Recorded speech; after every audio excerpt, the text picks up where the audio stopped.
Not yet. Yeah, I have my tweet ready to go once on. we've actually started. I mean, the stream had started. It just wasn't our faces yet. Let me make sure I've got sound, and I see bars jumping on mic as well. So I think everybody should have sound, and nobody should be echoed for once. Yeah, it sounds good, I think. And then I usually all right. I retweeted. Pause the streams just so I can watch the chat. If like, what if we got into a situation where we actually were retweeting each other so much there actually wasn't an original tweet, and it's just like a retweet circle, like infinite recursion? Yeah, I've been watching the TV show Dark, and that makes me think about that kind of stuff. If you haven't seen Dark, I know people who absolutely use Facebook that way. You know, I know people who have never posted a single original thought on Facebook ever. It's just constant reposting of things. I have a bot that's kind of like that. Right, my Twitter bots is like. So people can see and hear us at this. You knew that because you checked. Hello, people. I don't know if somebody was in there. Yeah, there's some people. Hey, DM Sam is in there. Yeah, Sly Flourish is in there. They are. Tome Show's in there. Yeah, awesome. That's all we need. I mean, we just want to have slightly more people watching than on the show. Would be nice. Okay. That's where the three of us are going to be talking to one person. Hey, Elvin Wizard King. That's Ishmael. I love going to Mike Shea's Sunday morning one because his mom shows up. My mom shows up. She's shown up for Behind the Name Screen once before, I think. Yeah. I always just love saying hi, Mike's mom. Yeah. She shares recipes with Evil John. This is where I don't understand Twitch. That's awesome. Because I think it's showing me that there are 11 people watching right now. But when I go to the users in chat, it's just 4. And 3 of them are us. So yeah. I don't understand. Yeah. I wonder if they're watching through another host. Maybe. I don't know. Anyway. Because I think my channel is set to host you. And mine is set to host as well. So there could be people over there that are not here. Yeah. Anyway, we could get. Let's bash Avernus. I don't think that was the on the agenda. That's not my intent. It's not my intent to bash. I don't bash any of the products. I can say which ones you I'm critique. more likely You take out a scalpel and just slice off like a piece of the ear. Sure. And I got several that I don't think I will ever run, but that's not one of them. I think I've run. There's only one of them that I haven't run anything from, and that's Mad Mage. Oh. No, I've run everything else. I think there's so one of the ones I don't think I will ever run. I really like parts of it, but I don't like the cohesive narrative. That's Tomb of Annihilation. But I'm thinking, I ran that twice. But I'm thinking I'm gonna rip the dungeon right out of it and just use it as is for my current Curse of Strahd game for the after. I'm thinking you should do the intro so that we could talk about this and it'll get onto the podcast. Whatever. Oh, good point. You can splice this. Hey, this is something special for those people that bothered to come and hang out with us in the Twitch stream. I got no problem giving them something special.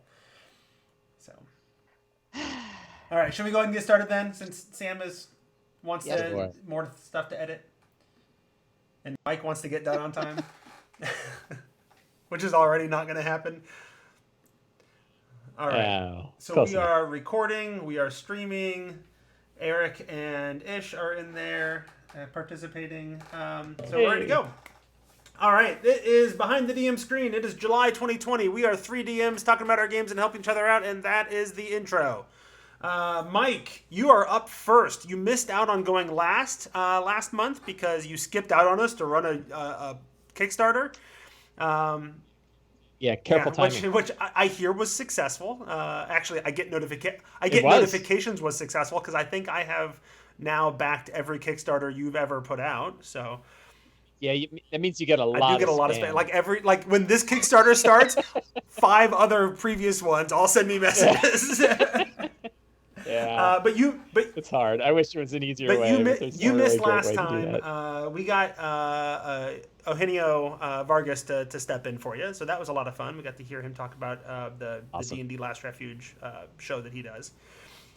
But he was last that time, so now it's your turn. You get to be first. 15 minutes are on the clock. Go. Cool. All right, so I am running I'm running a whole bunch of campaigns, and I could talk about any one of them. But I will talk about my Eberron Second Morning campaign. This is a homebrew adventure, a homebrew campaign, but set in Eberron. And my goal was to take the Eberron book, which I have sitting over here, and like squeeze every ounce of stuff out of it that I could. Like I really wanted the pure Eberron experience for this one. So it starts off in Sharn, whole bunch of Sharn stuff goes on, then it stops and then heads over to the Mournland, and then a bunch of stuff happens in the Mournland, right? And what's been great about it is my own experience with Eberron has been growing the more I've been running it. And running it now, I'm actually running it for 3 groups. I'm running it for my Wednesday night group that I've had forever, my Sunday group, which used to be at a game shop and now is online, and my wife and I have been running a one-on-one Eberron game set in the Mournland. Using the which has been Essentials sidekick rules to give her a little extra boost, or no?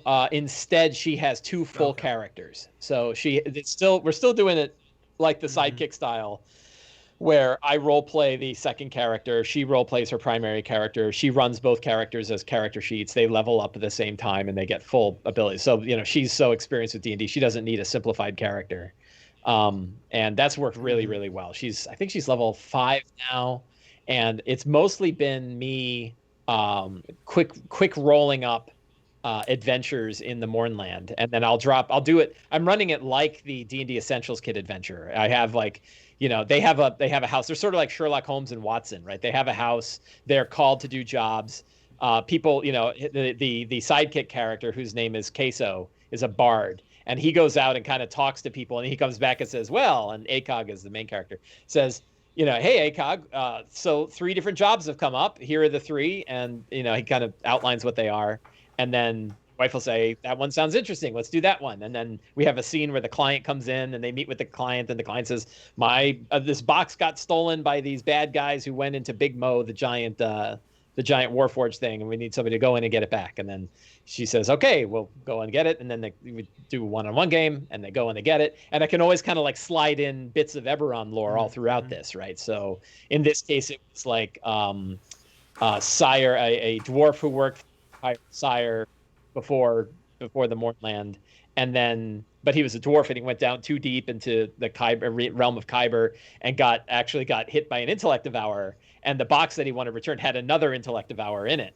and so he was asking ACOG and Queso to go get the box because he wanted the other intellect devourer, and then they found out his intellect devourer because it took over one of the bad guys that they were fighting, and said, hey, I'm not against you. I just want to be with my friend. And they're like, well, that sounds okay. Like 2 intellect devourers want to be friends. So what's wrong with that? So they brought the guy, the host with the intellect devourer in it, and met the other guy, and they held hands and off they walked, and so the job was done. So lots of fun, like small adventure, because it's my wife and I, and we're 100%, we're with each other 100% of the time. We can actually break the game up into like different sections. So it'll be like, the first section is where she picks the 3 adventures.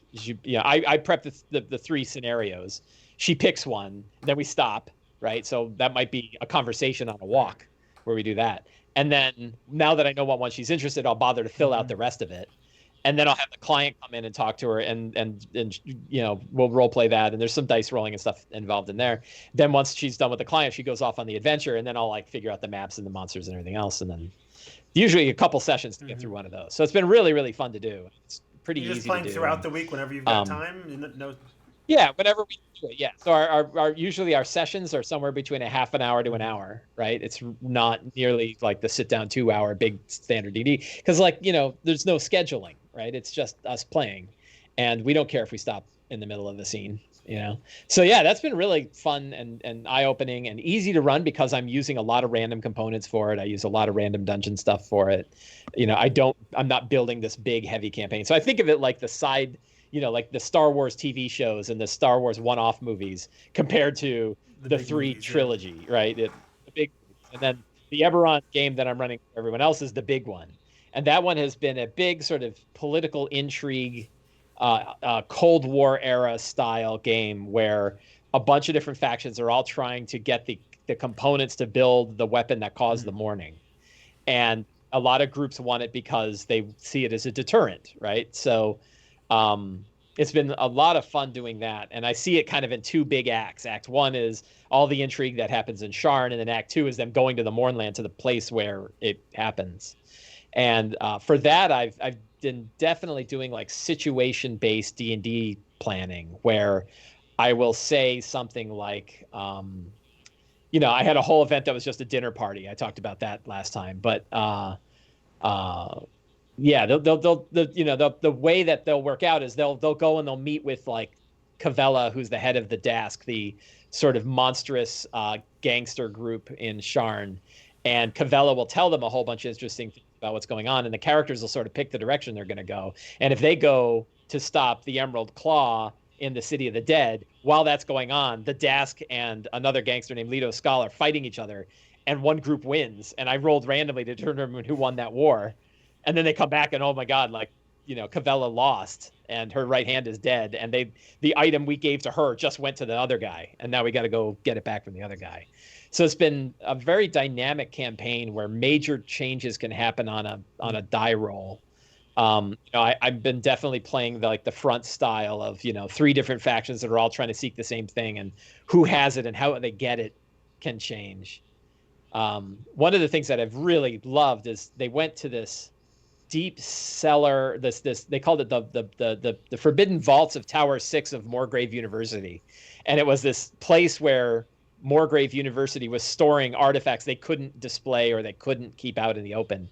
And while the party was down there getting a book called the Tome of Kol Sir, which is this book of very dark magic that the giants of Zendrek had, they found this orb. And the orb had created I forget the name of an Alep. An Alep is an undead specter-like creature that is like a obsessed with forbidden knowledge, right? And it was swirling around the orb. So they beat the Alep.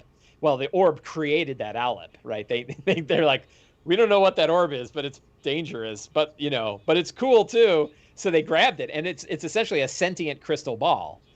Which I sort of based off the crystal balls in the Dark Tower series. And it tells them what it wants them to know. So in many cases, it'll show them the truth. Like it has true seeing. So for whoever's holding it, they can see like invisible creatures, and they can see that like the guy that they thought was a gnome is actually an Oni. They can figure all that out by looking at this orb, because the orb is happy to tell them that. But the orb will also lie to them just the right way to get them to go a certain direction. And the orb has its own too. It's become a front. Only it's a front they're carrying in a bag, right? And that's just it's been super fun to do that. Like they count on it. So during that street war that happened, where one of the villains, Leto Skull, who's an Oni, was trying to kill Cavella's right hand, who had this book that he wanted to get. It happened off screen, but the characters saw that there was a battle going on in Sharn while they were at the City of the Dead. So they're like, what happened? And like, I don't know. Hey, let's use the crystal ball and find out, right? And they pull it out and they see the aftermath. And in there, they saw the battle and they saw the end of the battle. And they're like, oh my God, boy, were we in the wrong place. Like the book that we just gave to that group actually now is with the other group. And now we got to hunt it down and find it, So that idea of like using a sentient magic item as a major plot driver is a lot of fun, right? Like I can use it to reveal any of the secrets I want whenever I want, and none of the ones I don't when I don't want to. And I've really enjoyed that. So I'll tell you, it's a lot harder. Before the show here, we were talking about running like Descent and Avernus, and it's a lot even with Descent. Like we were talking about the fact that we've had to modify Descent pretty heavily to run it, right? But even when I have to modify an adventure like that, it's still less work for me than making my own. And I realize like I'm having fun with this. And I know most people prefer running their own adventures, even in their own campaigns, their own campaign world. But boy, I love running published adventures. And I think part of it is I can run a lot more of them, right? Like I'm running 3 games a week now. And even though I've refined my style of prep down to, as minute as I can, it still takes a lot of time and energy to run that many games and keep them going consistently for week after week. And when I have a published adventure, having just some kind of structure to tell me like, okay, they're heading to Candlekeep next. I don't have to think about going next. I know they're going to Candlekeep. I don't have to think in my mind like, ooh, what if I don't want them to go there? Well, being on the rails is Yeah, no, I think there's two reasons I like the published adventures. One, I found that consistent, because I've done, homebrew completely before, is that one, even if I'm changing things, and I think every DM tweaks and changes at least a little bit, if not a whole lot, my prep is less if I'm running a published adventure. I think the other thing is that I felt like because I didn't run almost, I don't think I ran hardly any published adventures during the 4E days, and there was a part of me that felt like I missed out on a sort of communal experience. I never ran was it the Shadow Crag or whatever it was, Castle Shadow Crag, or so there was all of these touchstones that people had that they could talk about. Oh, remember when that happened? Or don't you love that NPC or whatever? It's like I don't know, and so part of me likes using them now, so at least I'm in the loop, so. Yeah, Wizards has done, because they've been building these larger campaign adventures over the years. They have done a pretty good job of building that sort of communal experience of, hey, we can all talk about our Storm King's Thunder game, and anybody that's run it or played in it can say, oh, well, when we did it, this is the weird stuff that happened, and they're all different, right? But we all know what we're talking about. If we talk about what happened with Imrith, we know, different people are gonna have different opinions, but we all had Imrith in it. So yeah, that's something that's been interesting, and it's been interesting for me to do that. And I'm not against continuing to run my own campaigns. One nice thing is I am still running the same campaign for two groups. So the prep that I'm doing, the prep, like, they're both in totally different directions, just like in my Ghost of Saltmarsh game, where one group let a vampire out and the vampire was taken over the town, and the other group did not, and that made a huge difference in the politics of Saltmarsh. The same thing is happening in here, where now characters are dead in one that aren't dead in the other. In one game, the villain has the items they need to build the weapon, while the other one doesn't, in the other game, they don't. And that, the fronts are going to start to change. So it's going to be very different eventually. Like there's going to be a big switch between them eventually. But still kind of at least running the same campaign for both groups. And then again, being able to fall back on Eberron lore has helped, right? Like, because I'm not also building my own world, I mean, I know it's very strange to me, because I know most people build their own world with their own adventures, more people do that than don't. And that's surprising to me, because it's like, it's kind of the last thing I want to do, and it's a weird discrepancy between how I view the game and how, and I think not your everybody, experience but, is different too. A good amount of people. I think the way you run things is different too. And actually, Ishmael in the chat mentioned it a little bit, because you run multiple groups, right? It's very different because you're running multiple groups in any given week, and a lot of people are lucky to scrabble together one group. That I imagine has to completely change the calculus. And he's asking if your other groups kind of know about each other. So they don't know about. I don't even like to talk to them after they're done. I don't even like to tell them about, here's what the other. But they know the other group is out. I can't help myself sometimes. They know the other group's out there, and they know they're both playing it. Yeah, but they don't, like, the information's not shared. And I don't, it's not a situation like somebody said, like, hey, have you ever played it where both groups are actually in the world at the same time? And that's too much for me. Like, that sounds like this is a fourth wall question, right? Like, your real life players know that there's another set of real life players, right, but their characters don't exist in the same place. Yeah. So even though you, Mike Shea, are running two different groups of human beings through the adventures, their PCs aren't doing the same things. I just like trying to map that out would be such a headache. I know people have done it, and trying to map that out would be such a headache. I also don't want any one group to feel like they got screwed because they went one direction.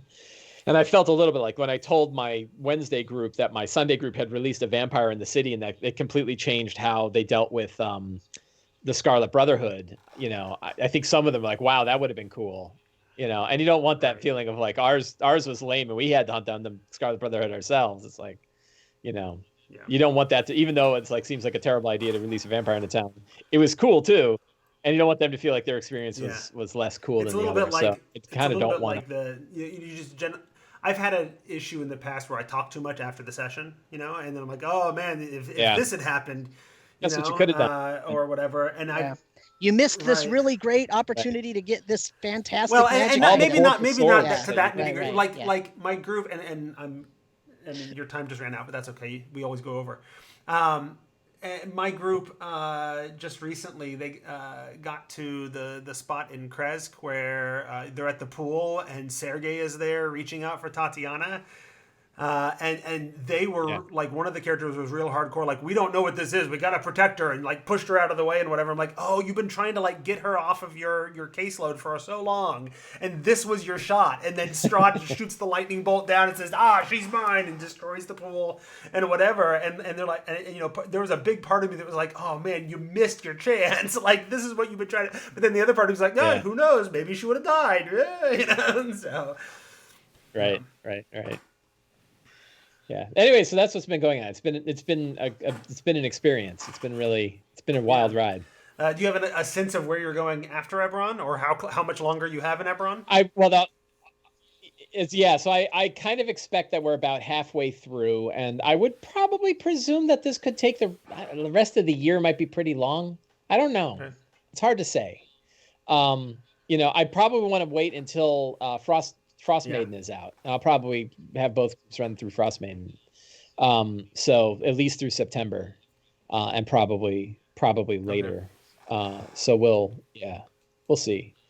The hard part is like right now I've got a lot of like major things that are happening. I'm definitely gonna have like big airship fights in this future. And then I want to dial it back and kind of get it more like the game I've been running with my wife, where have some side missions and have some other things that they can just do, and they can sort of choose their own path. You know, they call this not this thing. There's a style of gaming called West Marches campaigns. Mm-hmm. Are you guys familiar with West Marches campaigns? Yep. Yeah, it's very old school. So a West Marches campaign is a campaign where the players kind of drive the direction of the game. The DM is sort of there to provide it. And the part of the criteria of a West Marches game is that you have a big map with lots of blanks and a few areas that are articulated enough that the players can decide if they want to go there or not, but there's no drive for them to go. And the players actually schedule the game, and it's almost like organized play. They can actually pick which players and which characters are going to be involved in any given mission. So you're kind of building a world and throwing a bunch of interesting seeds out there for it, and then letting a larger group of players then schedule a game, and you know, only when a game is scheduled and they told you where you're going to go, then the DM will actually build out an area. And I think there's components of that we can build into our regular D&D game, not so much the player-driven scheduling and whatnot, but the idea of saying like, you know, here are 3 non-urgent things that you can do. You don't have any urgency going on, right? The world's not going to blow up. And you've got these jobs in front of you. Which ones do you think are interesting, right? And then again, kind of like I did with my wife's game of like, I'll give you the seeds, you pick one of the seeds, then we'll fill it out. I'll fill it out once I know where you're going, and then we'll go from there. And I've dropped little hints of that in my Eberron game, like a door, you know, big ancient doorways that lead down to Old Sharn, like the city of the that exists underneath Sharn. And both my groups are like, man, we want to go down there. And I'm like, well, the world's blowing up, so you probably won't go right there right now, but maybe once you've taken care of that problem, there'll be an opportunity. Nice. So yeah, I want to dial back the urgency at some point, and then let them sort of choose their path a little bit. And I think my players would all be for that. Nice. No, I think that's a lot of fun. That's all I've got. Cool.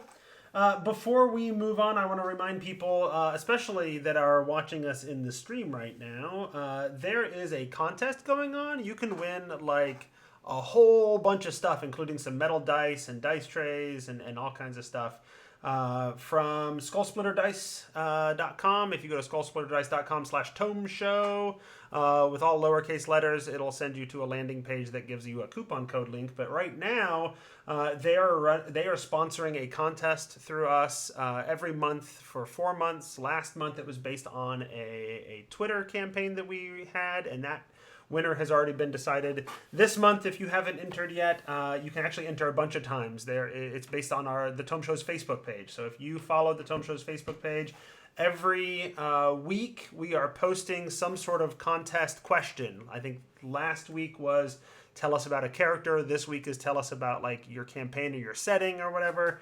And then there'll be a different post every week.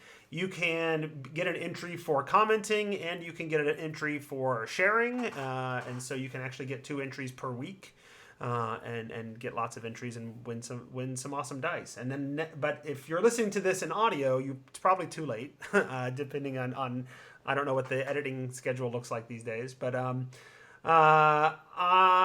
it'll probably be out next week. Okay, well, in that case, it's not too late if it's out next week. If it is too late, or if you just download it and didn't listen to it in time or whatever, that's fine. We've got 2 more of these, and my plan right now is that next month, that is August, that the August contest is probably going to be based on our Discord. So make sure you email or tweet or post on Facebook or whatever in case you want that link so you can join us on Discord. And one of the people in Discord, I haven't figured out how yet, but somebody on Discord is going to win. So that's the plan for this week. And the 4th month, the September, the last contest, I'm right now thinking is going to be Twitch-based. So make sure you come and follow us on Twitch at twitch.tv/TomeShow, like several people are right now watching us in the stream. And then there'll be a contest based on that at that time. All right. So I think that's everything I want to say about that. Let me put 15 more minutes on the clock and start my time because I get to go next. I mentioned that I before we recorded, I think before the stream started, I think I mentioned that I don't have a ton to talk about. Now, that doesn't mean I won't just talk for hours. But part of that is because we had a week when 2 of our players were unavailable, and we just decided to do something on the side, right? One of my players ran Call of Cthulhu, or a demo of Call of Cthulhu for us, and then we did a play set of Fiasco, which I think they had mostly they had a really good time with. And afterwards, I thought to myself, this went to some places that I really, really should have had an X card out on Roll20 and didn't. And I mentioned that to everybody, and most of the players were like, "Oh no, it was fine, no big deal." But one of the players didn't say anything, and I'm like, well, either it didn't bother him and he's just not talking, or it did. It would have been useful to have it, and now I don't know, right? And that's kind of related to something that's going to come up as we talk about some other stuff there, and that's this whole player safety thing. So last time Sam and I talked anyway, Mike missed the last time. I was talking about my Curse of Strahd game, and we were in Vallaki, and we were leading up to the Festival of the Blazing Sun. You ran Curse of Strahd, right, Mike? Oh, you muted. No sorry. Problem. You ran Curse of Strahd there, right? When I type, it's super loud, so absolutely. I try to mute, so I'm not. I did. I've run twice. So did you ever actually play out the Festival of the Burning Sun? Okay. I did. Yep. So I had an idea. I'd been reading of what some of other people were doing in different forums and whatever, and I had this idea that that's going to be when this whole push between Lady Vacher and the Burgomaster was going to come to a head. Like, she was going to make her move then, during the festival. And I had the Burgomaster call them in and be like, "Hey, you've been making some trouble around town, and that's not what we're about. We need to make sure that everybody understands that everything's going to be okay, and that we're all happy, and nothing but good thoughts." And that really pissed off a bunch of my players. Like, "Don't tell us what to think. Screw you, Burgomaster," right? And I'm like, okay. And then Lady Vacher comes in, calls them in, asks them, "Hey, would the ladies of the group like to join the book club," right? And so calls them in to the book club and explains to them, "Look, there's a problem with what the Burgomaster is doing, and we're going to overthrow him, because I would rather live under the tyrant of Strahd than under the insanity of the Burgomaster." And they're like, "Well, we don't really like the idea of living under Strahd, but yeah, screw that guy. We're going to take down the Burgomaster." And so that's how the Festival of the Blazing Sun played out, is during the middle of the festival, when there's the scene where the wicker thing doesn't light and one of the guards laughs and they throw him in the stocks. And that was the excuse that Lady Vacher took to activate all of her cult members in the square and start to take down the guard and try to kill the Burgomaster and his family and whatever, right? That's when they were going to make their move. And the party just either, I think 5 of the 6 of them were totally on board. Let's take down the guard, forget it, take down authority, forget these guys, right? Which is a little bit weird, because afterwards I kind of described it as you guys flipped to F the police real fast, and one of my players is a police officer. Yeah, I have a police officer in the party. So I'm like, I hope that wasn't, no, that was fair. Yeah, that's what we did. And so yeah, so that happened, and then so there's this crazy fight going on. Half the city or town is there and running away from people slaughtering each other in the streets, and I've got cultists and cult fanatics running around killing the guards. The burgomaster is killed, and then his wife is back behind the stage, and but the party's got her pinned between them, and they're like, well, do we kill her? Do we take her in? What do we do? The son, who's the practicing wizard, like, turns himself invisible, and because he has greater invisibility, so he has greater invisibility, and then just starts running around lobbing fireballs, and we're like, we can't find him, that was fun. And then I threw the armored saber-toothed tiger into it in the middle of the fight, just to make it go even wackier, right? And one of the Vistani was there sort of watching, the one of the ones that they'd met before was there watching, so the tiger goes straight for that Vistani, and it was just a crazy knockdown, drag out. I think that basically took an entire session, is running this one big fight in the way that we used to do back in the 4E days, right? It was a little bit of setup, and then boom, like let's run a big combat for the whole thing. And I thought it was perfect because I'm like, okay, well, Strahd's going to make his move on the church during all of this mess, right? That's when he's going to go. Now, they did recover the bones, but I'm like, there's no reason Strahd can't send werewolves in. The bones, like, create a hallowed spell, so undead can't get in, but the werewolves can get in. And the one of the party members is like, hey, Irina, get out of here. This place is not safe. Get to the church. That'll be safe. And so Irina's at the church, and then they hear screams, and that's the end of the session, right? We come back. Oh, fun. Right? We come back the next week. They run in. Irina's okay. There's a couple of werewolves that are in, and they've killed Father Lucian, the priest at the Church of St. Andrew. They kill him. Irina's okay. They drive off or kill the werewolves.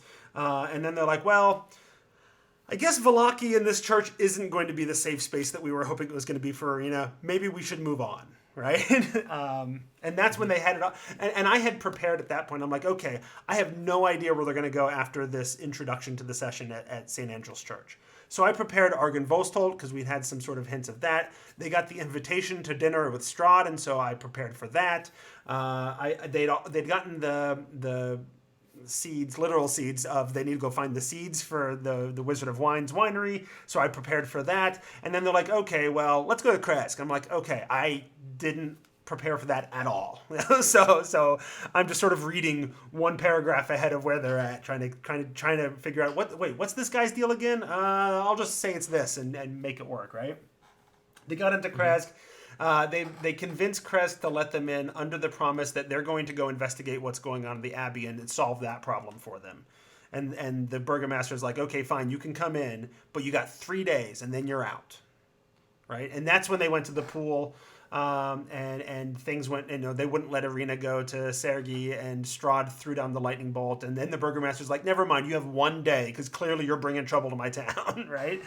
And so they went up to the Abbey, and I had to. Then that session ended just as the abbot came out, because I'm like, I don't know what this guy's deal is right now off the top of my head, so let's just stop, Then they came back last week, and the abbot came out and invited them, come into the grand hall, and we'll have dinner, and I'll answer whatever questions you have and explain to you. And that's when they meet his flesh golem that he's building as a bride for Strahd, right?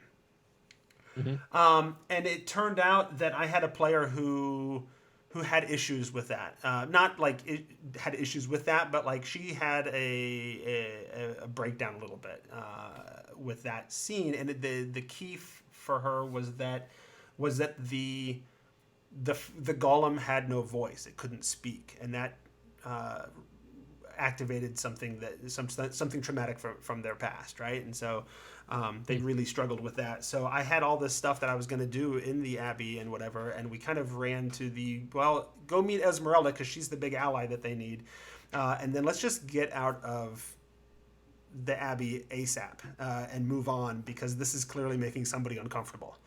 And so we did, and they decided to go down and deal with Yesterhill and find out what's going on with the seeds there and whatever, and that's when I ended the session. But it was a tricky session last week because she was clearly having a hard time, and I was trying to move things along as quickly as possible, and a lot of the players are like, yeah, but we got this like exposition monster right here telling us everything that's going on and answering questions.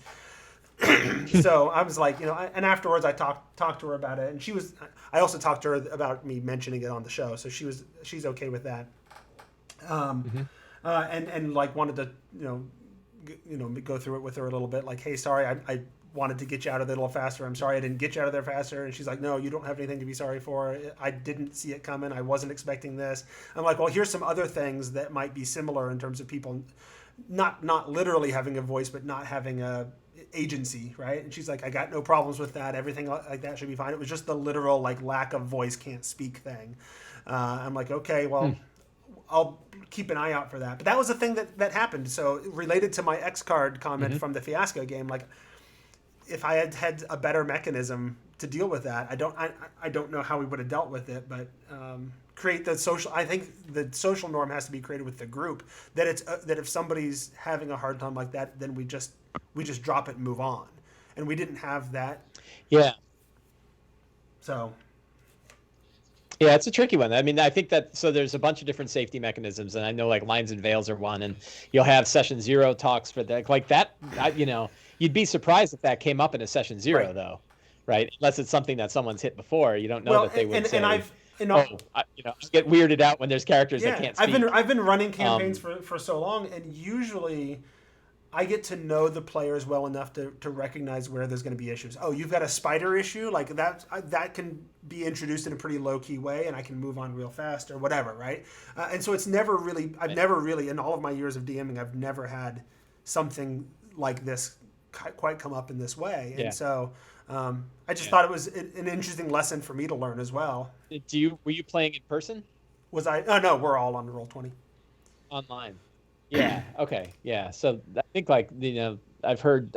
I think just today I was somebody in my Discord chat was talking about how, being able to do X cards in chat is a nice thing because it's pretty fast and pretty silent. I think it's even better because I think you can. I thought about it for the Fiasco game afterwards. I think I could put a literal card on the table, on the map for people on Roll20, and they could flip it over, and nobody even has to know who flipped it. Oh, good point. Yeah, it can be tricky. Like you're not sure what did it though. Sure. Right? Like. But I can always send out a group message afterwards and saying, "Hey, somebody flipped the X card tonight. That's great. Could you contact me privately so we can make sure that I avoid that in the future?" Yeah, and there's also a nice thing where you can say like, talk to me in a private chat. And that's what ended up happening is that we didn't have an X card, but she was real fast to send me a private message and just say, "Hey, I'm kind of having a hard time with this topic right now."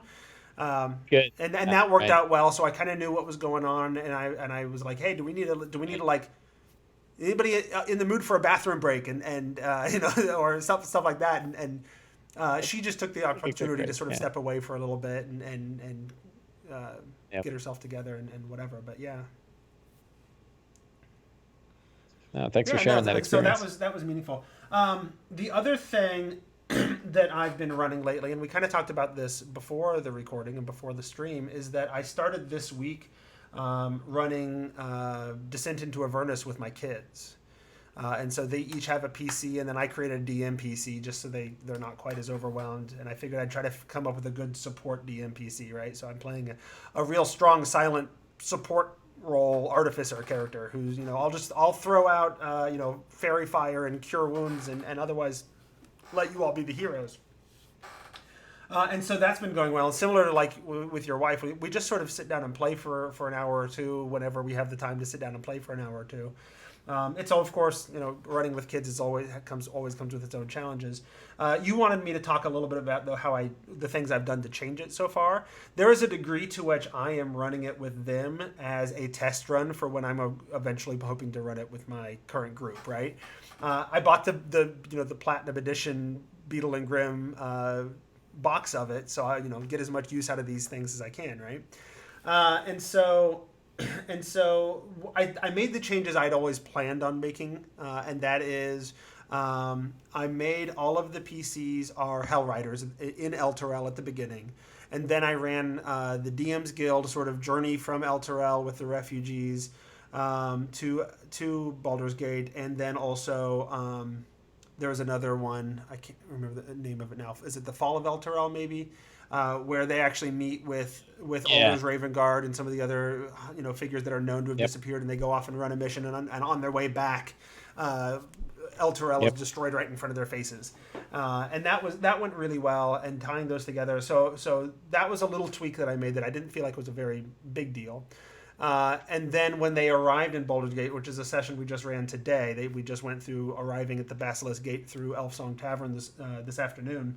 That I had to tweak just a little bit because they're all Hell Riders, and like their first introduction to the Flaming Fist is, "Hi, I'm Captain Zodge, and we're going after these nasty, troublesome Hell Riders," Right. Which was actually an allusion he's making, I think, to the problems that Rhea made, because Rhea Mantelmorn is in the city and she killed a Flaming Fist guard, and now she's in hiding. And they have a connection to Rhea because she was with them in that mission when Elturel fell. And so I just sort of had Rhea send them a message before they got to the gate. Some orphan kid showed up with a message from her and a promise that when I deliver it, you'll give me a silver.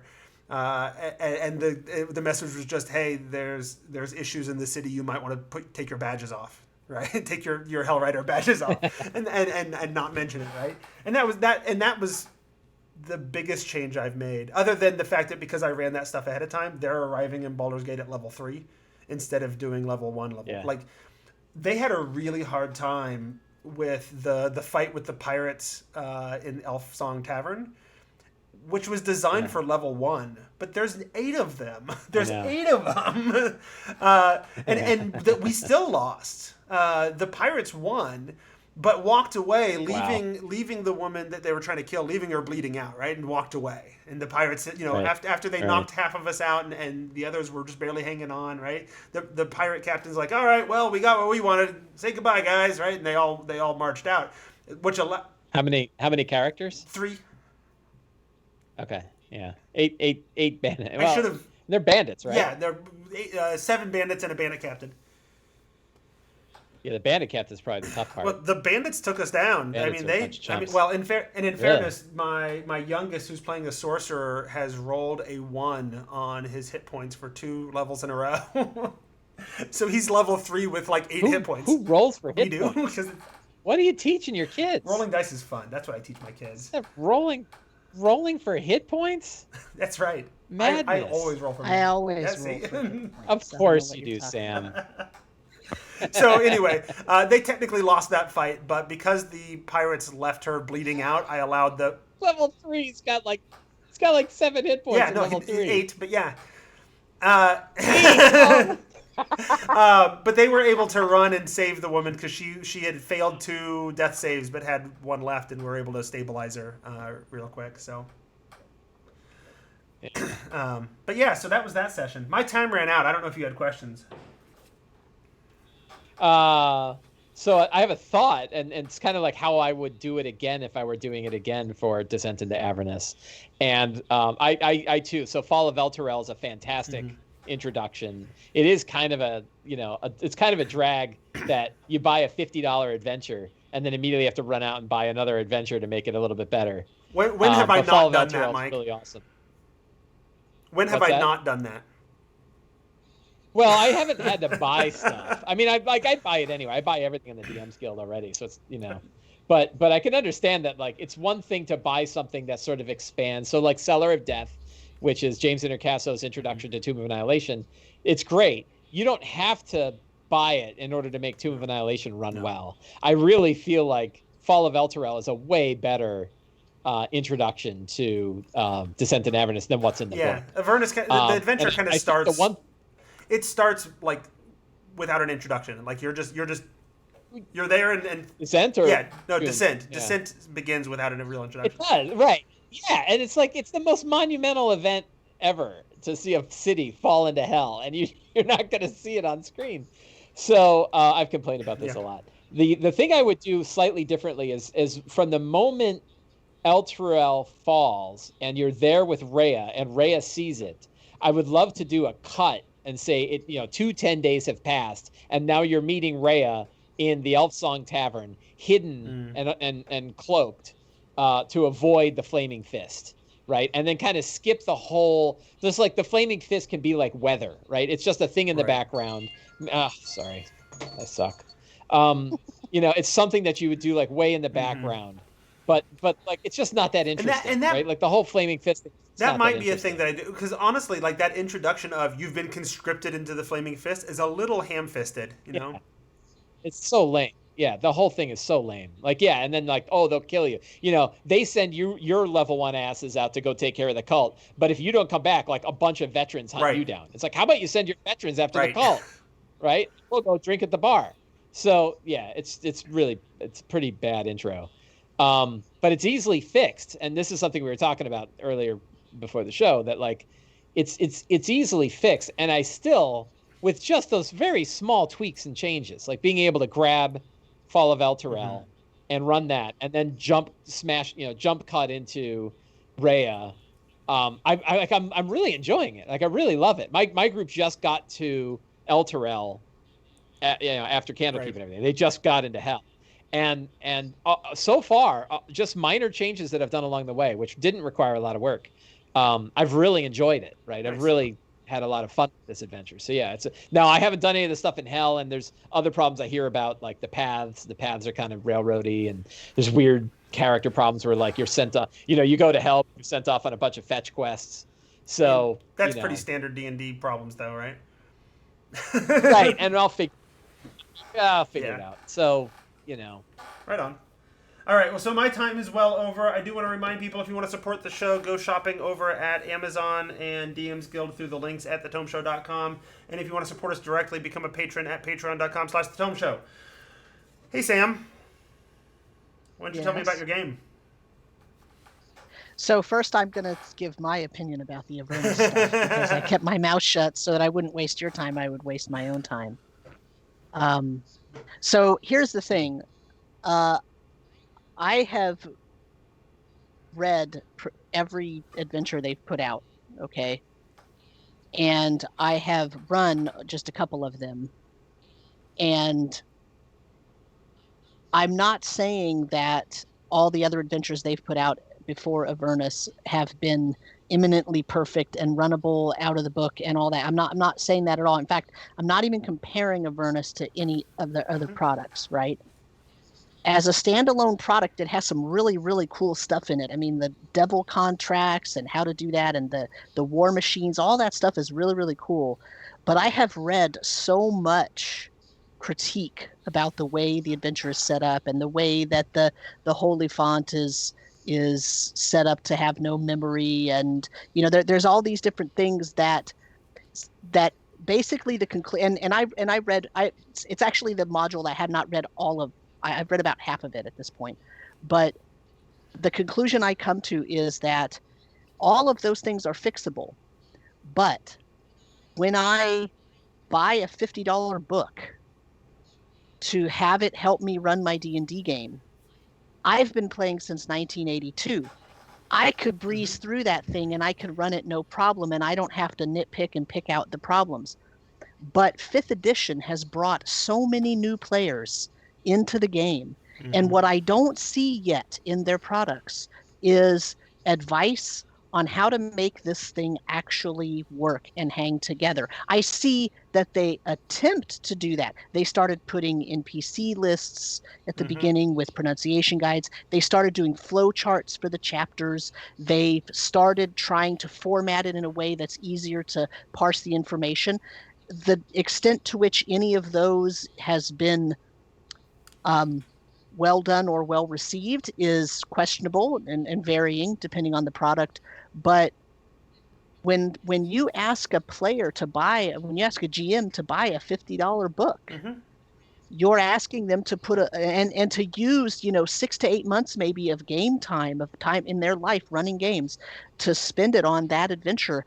And then you see the number of small and fixable, yes, problems, and maybe 1 or 2 big problems in some of their published stuff, okay? I always come back to, okay, it's fixable, but can a new DM fix it?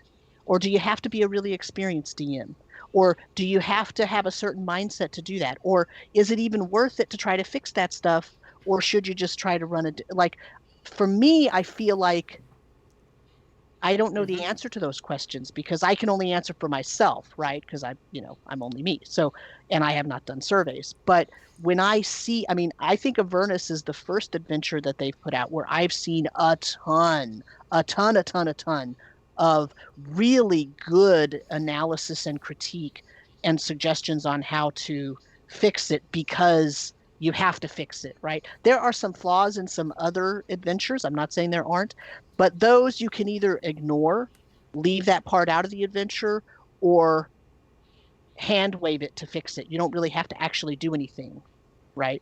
Maybe with the exception of Tomb of Annihilation, where you have to change, right? You have to fix there's 2 weeks and then everybody's dead, right? The timing of that, and then I'm going to send you off on a 6-month trek through the jungle, right? Like that has to be fixed. At level 1. At level 1, yeah. But that has to be fixed. But the other sort of issues in the other released products, you can just, but in this one particularly, there are so many small ones and a couple of large ones that it builds up to something where I start questioning, well, what happened to that product? What went wrong with that product during its development so that they have now produced a product that really is not user-friendly? Yeah, no, especially... I think, yeah. In fact, I don't want to pile on your time, and I already talked about it, but just real quick, that I agree. Like, I'm trying to think, like, is this the most flawed adventure that they've put out of like the 14 campaign adventures they put out? And it might very well be. I have to go through the list and really see. It's not to me, but I haven't played it yet, so I'll find out, right? A lot of the problems I run into, I don't run into until I play it. Well, I've played, right. I think I've played like the first quarter of it, right? And but many of the complaints I heard were about that first quarter, and I agree with you. Like, I don't know what a new player does with it, but the other day I saw some 8 to 12-year-olds who were learning to play D&D by running 20th level characters, 5th edition 20th level characters against monsters from the 3rd edition monster manual, and they were having a ball. So you can do some really flawed stuff and still have a good time playing. Yeah. You would They also reviewed really well on Amazon. Right. Like, very popular on Amazon, and it's reviewed really well. And you're right, Sam. Like, this is the edition that has brought in more players than anybody else, and it is unfortunate that they still, other than the Essentials box and the starter set, right? They still haven't figured out how to make the products really user friendly for somebody who's new to the game to pick it up, which you'd think would be a priority given how many new players there are. So I don't think you're wrong in that question. Yeah, the only adventure that I think they put out that kind of nailed it, pretty close, was Curse of Strahd. Like, that one, I had to do as few modifications to that. That one I felt like I could have run exactly as it is. I still modified it, but I modified it just because I wanted to, not because I felt like I had to because of a fallen. It's an easier adventure to do that with because it's so sandboxy. You can't tell the DM how to run it because it runs so, like, you kind of have to make it all. Tomb is also pretty sandbox. Tomb, and that's why Tomb is one of my favorites, because it's so easy to just make small changes and fix everything that is wrong with that adventure. You can fix everything with just a couple of small changes. You need to know, like you said, you need to know what to fix. But you need to know what to fix before you get there. I didn't feel like there's anything in Curse of Strahd where you're like, oh, you better do this or you're hosed. Right. Yeah, and I felt like that was the case. But yeah, I think as far as what happened, I think you're right. And I think WotC, it's worth criticizing WotC for what happened with Descent, especially when you consider like how much money went in to make that book, right? Like, it's an expensive book for us, but think how much money they paid to make it overall, all the employees and all the art and everything. And I think something obviously went very wrong during its production. And there's a lot of speculation about like tying it to the Baldur's Gate announcement. So they added Baldur's Gate in at the last minute. There's speculation that they had a lot of authors and trying to coordinate all the authors was a problem. But they had a lot of authors on other products too. And I don't think they came out quite this way. But obviously something happened in the middle of the production that harmed that book. And it's unfortunate because like the art is gorgeous and the design is really nice and the editing is good. And it's the first one where cool. where we really get to go to a new plane. Yeah, right. And so that is something that's really enticing to people. And as I said, some of the stuff in there, like the war machines and the contracts and all that, is really, really cool additions to your game. Yeah. But Elvin Wizard King in the chat said, like, how much money did they spend on the the live event, right? The D&D live event. You're like, boy, it'd have been nice to like slice off a tiny piece of that money and make a better intro. Yeah, right. Well, it's really telling when everybody says, "Hey, go get this thing off the DM's Guild, and it will set the stage and make your campaign way better than what's in the book." Yeah, 1,000 times better than what it actually said. Like that, to me, is a major problem. That is a humongous problem. That's why I said I think it could be the most flawed. Well, and to my mind, that's almost the same problem as the Tomb of Annihilation problem. But that's. I think it feels a lot smaller to me. Like the fixing Tomb is just a matter of just saying, oh well, just don't make the Death Curse quite so bad. Or no, not even that. You know what? Buy another module. You don't even need to do that. All you have to do is have their patron in the beginning say there's something happening we don't know what it is. Right. Yeah. And then they spend 6 months going around trying to find out what it is, and then they find out, okay, you just got back to wherever, and you just got to your contract, and now we know it's a death curse. So thank you for finding the location, the Forgotten City. Now go back there and stop this, because we know that that's the source of, like, that would fix everything that's wrong, that's majorly wrong with that adventure, and it's with one change with how they find out about it. I feel like I can fix a lot of adventures by putting like 4 bullet points down on a 3x5 card. Right. And I don't feel that way with Descent. I feel like I've got to go buy supplementary products. I think Enrique, newbie DM, complained about how little attention they pay to Candlekeep. There's this awesome Candlekeep stuff in there. And it was very telling that like some of the authors who worked on Descent immediately put out a gorgeous Candlekeep book that has a whole different way of handling all of the Candlekeep section. And it makes you like, and it's great. Like, again, I bought that and it was worth the money, but it wasn't cheap. And then when I ran the Candlekeep stuff, I had all this more lore, So the best thing and probably good advice is like, wait till an adventure has been out a while and people have figured out how to make it better and then run it. Which is what I did. Well, and I might think that's part of why we're trying out a new way of doing our reviews, where we're doing our initial sort of hot take when it first comes out, and then we're going to wait like 6 months and get people who've been running it to talk about it. I didn't know you were doing that. That's we just did it for with Theros for the first time. Yeah. So I think that's a great way to do it. The other thing I want to talk about is now that you have 4 minutes left.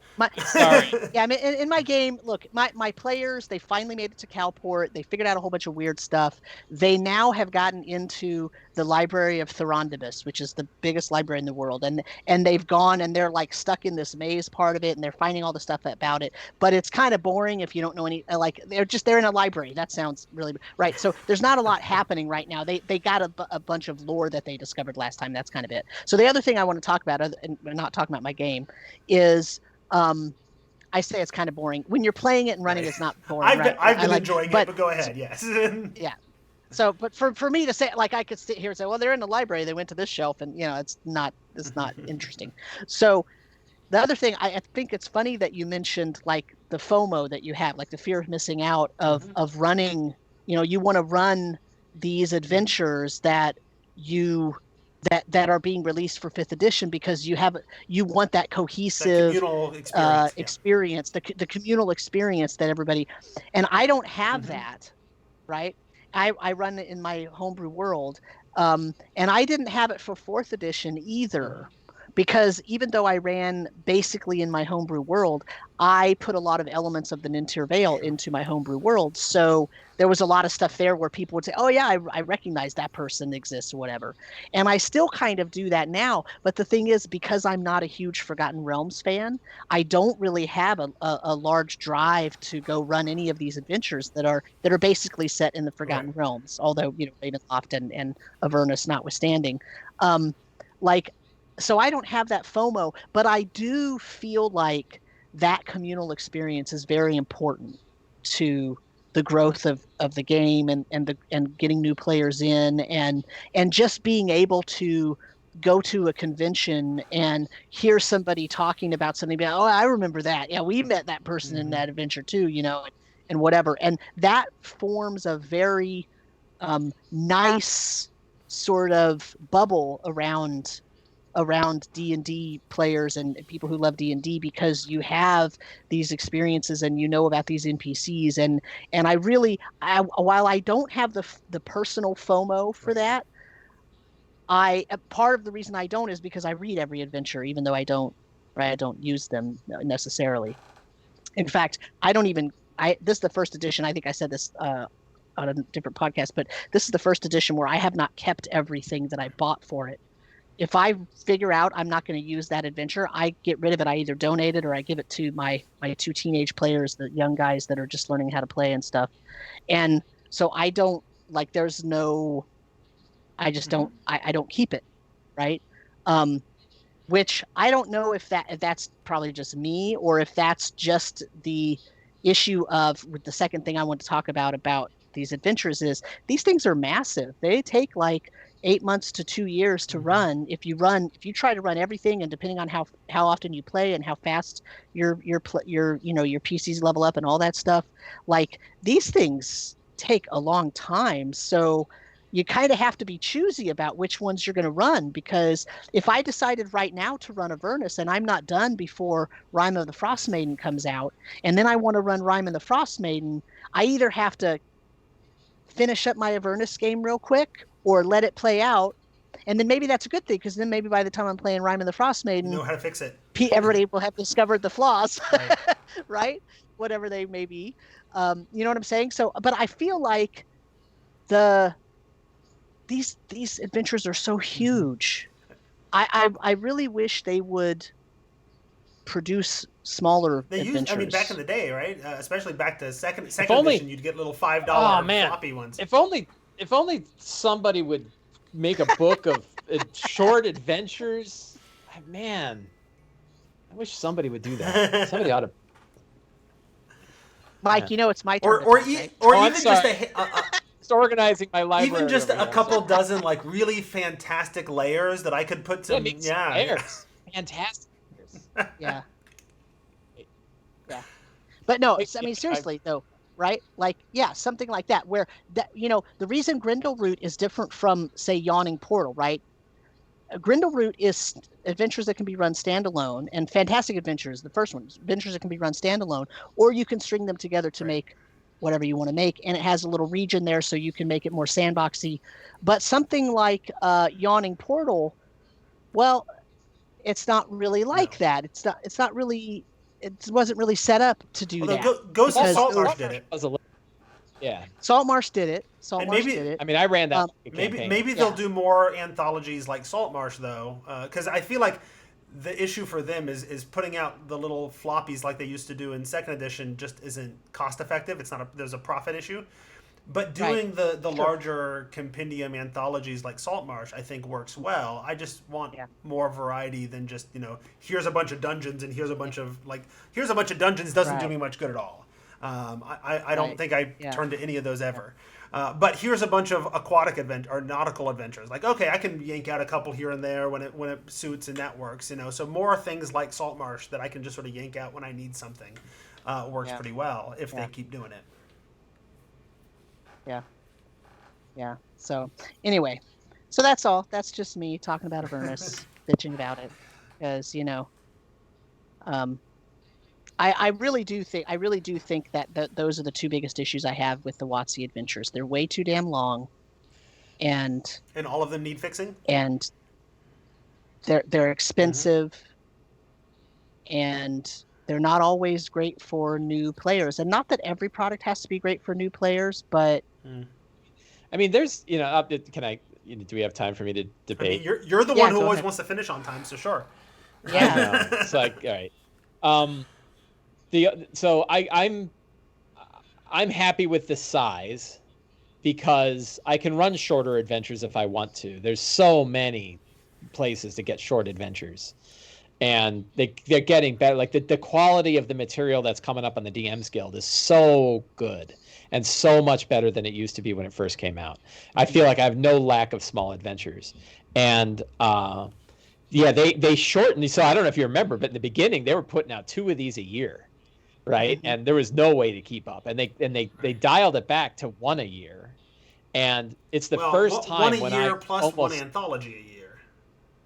Well, but I think the anthologies have been like every other year too, I don't right? know. Like Maybe. they didn't come out, yeah.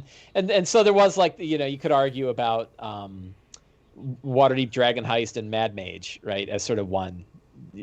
But man, I don't know. That's two adventures. I guess. Also, we don't want to is. get into having a Mad Mage conversation. I've beat that horse to death. Yeah, but Mad Mage is a weird one. The only one I haven't played anything, right? Yeah. And so I'm kind of happy. I'm happy with the one big adventure a year, and I would like it to be a big meaty adventure. I think what they said about so I think you might be getting what you want with Frostmaiden, because Frostmaiden, right? Rime of the Frost, yeah. Yep. Is because they said they're building it very similar to the way the D&D Essentials Kit adventure is, of a series of quests that you can take, and that you can have groups, like it's set in Icewind Dale. There's an overall theme of what's going on, the endless night kind of thing, and then the characters can kind of choose which quests they want to go after. You can sort of bring them all together for the bigger campaign, or you can just run a few quests, right? Right. So I think it will be a more it sounds like it. I'm, my rose-colored glasses look forward, not back, right? And when I look forward, I'm like, oh, that'll be great, right? Now, every other adventure has had flaws too, so I expect this one will have flaws too. But I've always found, again, like, now having stepped away and run my own, I miss having a book, right? I miss having it. But I've also changed how I run my games to fit the modules, to fit the adventures. I know they're going to take me somewhere between 9 and 14 months. I run weekly games, 3-hour games. I time them and tune them to fit that kind of suit. But I didn't even know I was going to play Descent into Avernus until I had another group that got together and said, hey, we want to play this, right? And I was like, oh, okay, why don't I run this one, And so... so I'm on the side that I can get my shorter adventures almost anywhere else. I don't lack adventures anywhere, and I can make my own. I would rather, I don't know. I mean, I really liked what they did with Dragon of Icespire Peak, so more of those would be fine with you. So I don't know what I'm saying. I'm Yep. I have thoughts on many of those things, but now's not the time, so that's fine. Sorry for ranting right. No, that's fine. You can have the last word. I just can't let Sam have the last word. No, so I do have one other thing. I think part of also, what I'm complaining about is actually answered with, in part, the Adventurers League modules, right? Because that are a set; those are sets of smaller, shorter adventures that also create a communal experience for Adventurers League players. It's just that I don't play Adventurers League, so I miss out on that as well. So for me, and I don't do a ton of adventure buying on DM's Guild, so I don't look for smaller stuff. So for me, it's either make my own or play this humongous campaign. And I would expect that probably the majority of players and DMs are kind of like that too, if they're not playing Adventurers League. Because think about it, run their own stuff. We always say, well, we're a special kind of self-selected group of major Uber nerds who we have access to DM's Guild and we control through that, and we'll buy stuff and we'll look at that stuff and we may or may not use it, right? Like, I'm not saying it's not a popular site, I know it is, but if you think there's 20 million people playing D&D, 20 million people are not on DM's Guild buying stuff, right? Like, so... I think there's a larger group of players out there who the only experience they get is either Adventurers League stuff because they play organized play, or their DM runs a hardcover, or their DM does their own homebrew. And so that's where that's where I am too. I don't play Adventurers League, so that means that what I'm doing is either homebrew or I'm running one of their big hardbacks, and I've done both. So. All right. I think we've beat this horse pretty well for the last 20 minutes. So. Hey, I ceded my time. You did, absolutely. Which means we took all of your time, and we took part of Mike's time, and then we went over. So I think we've had a good discussion. This is great very worthwhile. So yeah, absolutely. But I think it's okay to go ahead and wrap the episode at this point. I do want to remind folks, if you want to watch us and these shenanigans unedited, and all of the times that I look stupid or my chair squeaks and then Sam has to edit it out or whatever, you can watch us on Twitch, twitch.tv/Tome Show, and usually I will tweet out and then other people that are on will retweet whenever we're going to about to start. We typically record Tuesday or Thursday nights around 8 or 8:30, depending on who's on and what have you. And then you can and then afterwards I will a few weeks afterwards I'll have it up on YouTube as well, so you can see stuff there. And you might want to also reach out in order to get the link so you can join us over on Discord, where Sam is more active than I am, and so he's probably our Discord master, right? So somehow for a long time, I guess, if you want to call me that. Yeah. For a long time, somehow I still managed to be higher level than you, because we have levels in our Discord channel, right? And I don't know how, because there are days at a time that I won't say anything, but you will. So. Because it randomly, when I have conversations on there, I tend to have long conversations. And when it does your leveling stuff, it randomly picks which of your entries in any given minute that it uses. Right. So it might use a one-word entry as because it only gives you XP for posts every minute. Yep.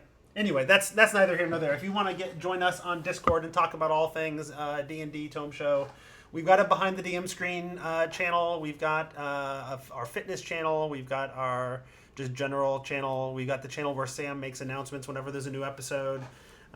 So come join us over there. And I think that's the end of Behind the DM Screen for July of 2020. So say goodbye, guys. Bye, guys. Bye, guys. And that's where we stop. Stop the recording. Say goodbye to the chat in the Twitch stream. Goodbye, chat. Thank you. Bye, everyone. Thank you for hanging out.